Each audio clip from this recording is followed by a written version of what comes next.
અમદાવાદની દુઃખદ ઘટના બાદ વાગરાની ઝુંઝેરા વિદ્યાલય શિક્ષણ જગત માટે એક પ્રેરણાદાયક ઉદાહરણ બની છે। આ શાળાએ માત્ર સીસીટીવી ઉપર નિર્ભર રહેવાને બદલે વિદ્યાર્થીઓના સર્વાંગી વિકાસ અને સુરક્ષા ઉપર ધ્યાન કેન્દ્રિત કર્યું છે।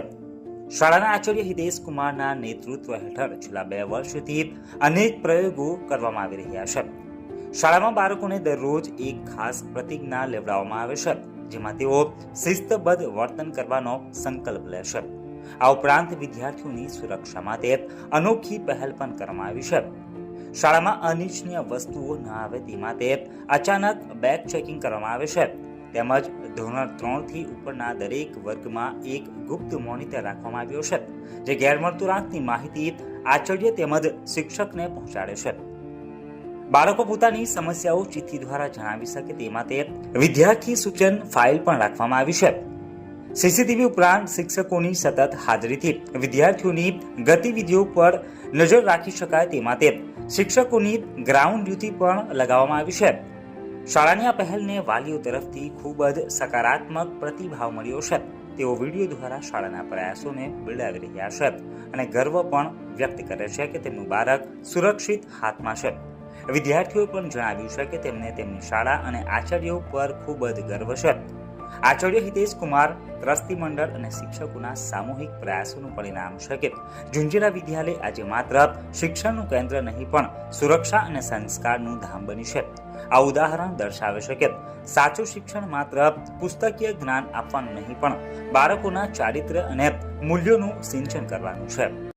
ઝુંઝેરા વિદ્યાલયમાં અભ્યાસ કરું છું। અમારા શાળામાં છેલ્લા 2 વર્ષથી સરપ્રાઇઝ બેગ ચેકિંગ કરવામાં આવે છે। અમારા વિદ્યાર્થીઓને ભણવા બાબતે કોઈ પણ મૂંઝવણ હોય તો તેનું તરત જ નિરાકરણ કરવામાં આવે છે। અમારી શાળામાં ચિઠ્ઠી દ્વારા કોઈ પણ સમસ્યા હોય જે કહી ના શકાતી હોય તે ચિઠ્ઠી દ્વારા લખીને આપવામાં આવે છે। તેમાં કોઈનું પણ નામ આવતું નથી, જેથી બધી સમસ્યાઓનો હલ કરી શકાય છે। અમારા ક્લાસમાં ગુપ્ત મોનિટર પણ રાખવામાં આવ્યો છે, જેથી શિક્ષકગણને ખબર પડી શકે કે અમારા ક્લાસમાં શું ચાલી રહ્યું છે। હું ઝુંઝેરા વિદ્યાલયમાં અભ્યાસ કરું છું। અમારી શાળામાં દરેક ક્લાસમાં ગુપ્ત મોનિટર રાખવામાં આવ્યા છે, જે ક્લાસમાં જે પણ કંઈ થતું હોય, જે પણ કંઈ સમસ્યા હોય, જે પણ કંઈ પ્રશ્ન હોય તો પોતાના વર્ગ શિક્ષકને અને આચાર્યશ્રીને જાણ કરે છે અને આચાર્યશ્રી અથવા પોતાના ક્લાસના વર્ગ શિક્ષકો એ સમસ્યાનો હલ નીકાળે છે અને સમસ્યાઓને સોલ્વ કરે છે। અને અમારી શાળામાં ગ્રાઉન્ડ ડ્યુટી શિક્ષક રાખવામાં આવ્યા છે, જે છૂટી ઘડીએ અને રિસેસમાં ટાઈમમાં ઉતરવું, ડિસિપ્લિનમાં રહેવું, પાછળ હાથ રાખવા અને ધક્કા મૂકી ન કરવી, એટલા માટે અમારે ગ્રાઉન્ડ ડ્યુટી શિક્ષકો રાખવામાં આવ્યા છે।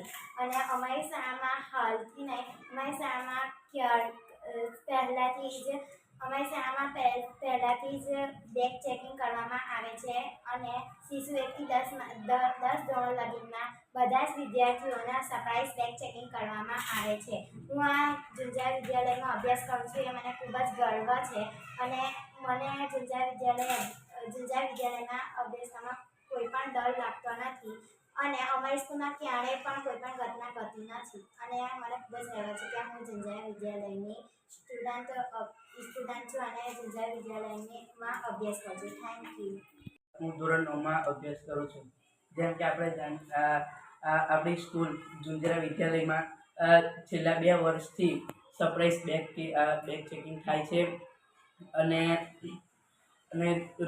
રોજબરોજ લેસન ડાયરી પણ ચેક થયા કરે છે। આપણી સ્કૂલના આચાર્યશ્રી તથા શિક્ષકગણ આપણે કોઈ બી મુશ્કેલી હોય તો આપણે મુશ્કેલીનો હલ લાવવા માટે એ તત્પર રહેલા હોય છે અને આપણી સ્કૂલના દરેક વિદ્યાર્થીઓને સાચવવા માટે ગ્રાઉન્ડ ડ્યુટીમાં આપણા સ્કૂલના શિક્ષકગણ રહેલા હોય છે। આપણી સ્કૂલમાં એવો કોઈ બનાવ નથી બનતો કે જેનાથી કોઈને પણ શર્મિંદા થવું પડે છે અને આપણી સ્કૂલ ઝુંઝેરા વિદ્યાલયમાં ખૂબ જ સારી રીતે ભણવામાં આવે છે તથા અનેક એક્ટિવિટી કરવામાં આવે છે, જેથી બાળકોને ભણવાનું તથા રમવાની ખૂબ જ મજા પડે છે। નમસ્કાર, હું જીતેન્દ્ર પરમાર, હું ઓડા ગામનો રહેવાસી છું। મારું બાળક વિરાજ જીતેન્દ્ર પરમાર, જે છેલ્લા 3 વર્ષથી વાગડા ઝુંઝેરા સ્કૂલમાં અભ્યાસ કરે છે. મને ગર્વ છે કે જે એવી સ્કૂલમાં અભ્યાસ કરવા જાય છે કે જ્યાં છેલ્લા 2 વર્ષથી સરપ્રાઇઝ ચેકિંગ, જેમ કે બેગ ચેકિંગની પ્રવૃત્તિ ચાલુ છે. અને બીજું એના સિવાય કે જે કામ સીસીટીવી કેમેરા નથી કરી શકતા તે કામ જે શિક્ષકોનો જે સ્ટાફગણ છે તે ગ્રાઉન્ડમાં રાઉન્ડ કરીને એ કામ કરે છે કે જે કેમેરાની નજરથી ચૂકી જતું હોય તે શિક્ષકોની નજરથી ચૂક ના રહે. બીજું કે અહીંયા આગળ ક્લાસમાં સરપ્રાઇઝમાં ચેકિંગ તો થાય છે, તેનાથી અલગ સસ્પેન્ડમાં મોનિટરો રાખેલા છે સ્કૂલમાં, દરેક ક્લાસરૂમમાં, કે જે મોનિટર સસ્પેન્ડમાં છે. શિક્ષકના ક્લાસરૂમમાં ના હોય તે દરમિયાન બાળકો જે બી કંઈક ખોટી કંઈ પ્રવૃત્તિ કરતા હોય, જેમ કે કોઈક અભ્યાસ સિવાયનું કોઈ અલગ પ્લાનિંગ કાં તો કોઈક અભદ્ર વાતો કરતા હોય, જેની જાણ વર્ગખંડના જે ક્લાસ ટીચર છે તેમને કરે છે. જેના લીધે ક્લાસમાં જે કોઈક ખોટા કામ થતા હોય તે અટકતા હોય છે. તે સિવાય કોઈક બાળક પોતાની વાત જે માતા પિતાને ના કહી શકતું હોય, કે જે અમુક અચકાતું હોય કે હું મમ્મી પપ્પાને કહીશ તો મને બોલશે, મારશે, એના માટે આચાર્યશ્રીએ તેમની ઓફિસમાં એક બોક્સ મૂકેલું છે કે જ્યાં કોઈ બાળક કદાચ સાહેબને પણ ના કહી શકે તો તે ચિઠ્ઠીમાં લખી ને તે બોક્સમાં નાખી દે છે. ને તે બોક્સની ચિઠ્ઠી રોજ ચેકિંગ કરવામાં આવે છે. ને ત્યાર પછી તે ચિઠ્ઠી આચાર્યશ્રી જોઈ અને તેનું તાત્કાલિક સમાધાન લાવે છે. એટલે મને ગર્વ છે કે મારું બાળક વાગડા ઝુંઝેરા સ્કૂલમાં અભ્યાસ કરે છે કે જ્યાં આટલા બધા બાળકો હોવા છતાં 400ની ઉપરની જે સંખ્યા છે તેમ છતાં પણ કોઈ દિવસ કોઈ પણ પ્રકારનો ખોટો બનાવ બન્યો નથી કે ઝઘડા જેવું પણ કોઈ વાતાવરણ થતું નથી. ધન્યવાદ. મારું નામ જુનેદ અબ્દુલ સત્તાર મલિક છે. મારું બાળક ધોરણ 6માં ઝુંઝેરા સ્કૂલમાં અભ્યાસ કરે છે.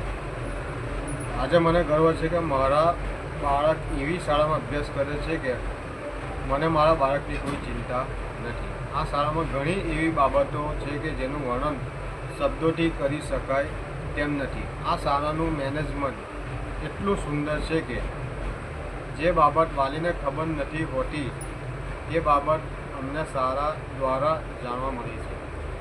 ખરેખર બાળક કઈ દિશામાં જઈ રહ્યું છે તેની ઓળખ આ શાળા દ્વારા સફળતાથી જાણી શકાય છે. મારી નજર સામે જ ઘણા ઉદાહરણ છે કે ખરાબ રસ્તે ભટકાયેલ છોકરાઓને સાચી દિશા તરફ લઈ જાય છે. આ શ્રેય હું ટ્રસ્ટીશ્રી અને આચાર્યશ્રી તથા શિક્ષક ગણને આપું છું. નમસ્કાર. વાગડા ઝુંઝેરા વિદ્યાલય સ્કૂલ તથા તેના આચાર્યગણ અને સ્ટાફગણ દરેકને મારા નમસ્કાર. મારા 2 બાળકો ઝુંઝેરા સ્કૂલમાં 2 થી 3 વર્ષ અભ્યાસ ચાલુ છે અને ઝુંઝેરા સ્કૂલનો અભ્યાસક્રમ સાથે બીજી બધી એક્ટિવિટી પ્રવૃત્તિ પણ સારી છે. હમણાં જે અમદાવાદમાં દુર્ઘટના બની છે એના સંદર્ભમાં શાળાના આચાર્ય તથા શિક્ષકગણ અને દરેક વસ્તુ સારી રીતે બેગ ચેકિંગ તથા અન્ય કોઈ પણ વસ્તુ બાળકો ગેરરીતે બેગમાં લાવે છે તેની સારી રીતે ચેકિંગ કરી સંપૂર્ણ શાંતિથી કામ ચાલે છે. તથા સ્કૂલમાં સરપ્રાઇઝ ચેકિંગ તરીકે પણ કામ ચાલુ છે કે જે બાળકો અમુક વસ્તુ લાવે છે અને કોઈને ખબર પડતી નથી, એના માટે સરપ્રાઇઝ ચેકિંગનું પણ આયોજન સારી રીતે ચાલે છે. પછી ત્યાં સીસીટીવી કેમેરા પણ છે. જે બાળકોને કંઈ અન્ય મૂંઝવણી હોય તો આચાર્ય શ્રી સાહેબનો પણ સંપર્ક કરી શકે છે અને સારી રીતે સ્કૂલની કામગીરી ચાલી રહી છે. જય હિન્દ, જય ભારત. જેમ કોઈ બગીચાની સુંદરતા માળીની મહેનતથી ખીલે છે, તેમ શાળાની સફળતા તેના આચાર્ય અને શિક્ષકોના સમર્પિત પ્રયાસોનું પરિણામ હોય છે. આચાર્યએ નમ્રતાપૂર્વક પોતાની સફળતાને પ્રચારથી દૂર રાખવાનું પસંદ કર્યું. તેઓને ડર હતો કે લોકો કદાચ તેને આત્મપ્રશંસા ગણશે, પણ મીડિયાએ જે સત્ય ઉજાગર કર્યું તે શાળાની માત્ર વાહવાહી નહોતી, પરંતુ શિક્ષણ પ્રત્યે તેમની નિષ્ઠાની સાચી ઓળખ હતી. આ સ્ટોરી પ્રકાશિત કરવાનો હેતુ કોઈની વાહવાહી કરવાનો નહીં, પરંતુ મુખ્ય હેતુ એ છે કે અન્ય શાળાઓ પણ આમાંથી પ્રેરણા લઈ શકે અને શિક્ષણની ગુણવત્તા વધારવા માટે પ્રેરિત થાય. આખરે જ્ઞાનનો પ્રકાશ ફેલાવવાનું કાર્ય મીડિયાનું છે અને જ્યારે આ પ્રકાશ સાચી દિશામાં પડે ત્યારે તે સમાજમાં તે હકારાત્મક પરિવર્તન લાવે છે. આજે જ્યારે શિક્ષણના ક્ષેત્રમાં સ્પર્ધા અને વ્યાપારીકરણ વધી રહ્યું છે, ત્યારે આ શાળા એક ઉત્તમ ઉદાહરણ પૂરું પાડે છે કે સાચા પ્રયાસો અને સમર્પણથી કેવી રીતે શિક્ષણની જ્યોતને પ્રજ્વલિત રાખી શકાય. આ શાળાની સફળતા માત્ર વિદ્યાર્થીઓની સંખ્યામાં જ નહીં, પરંતુ તેમના ઉજ્જવળ ભવિષ્યમાં પ્રતિબિંબ થાય છે. આશા રાખીએ છીએ કે આ પ્રેરણાદાયી કહાની અન્ય શાળાઓને પણ આવા સકારાત્મક પરિવર્તન લાવવા માટે પ્રોત્સાહિત કરશે, જેથી દરેક બાળકને ગુણવત્તાયુક્ત શિક્ષણ મળી શકે અને તે એક સારો નાગરિક બની દેશના વિકાસમાં યોગદાન આપી શકે.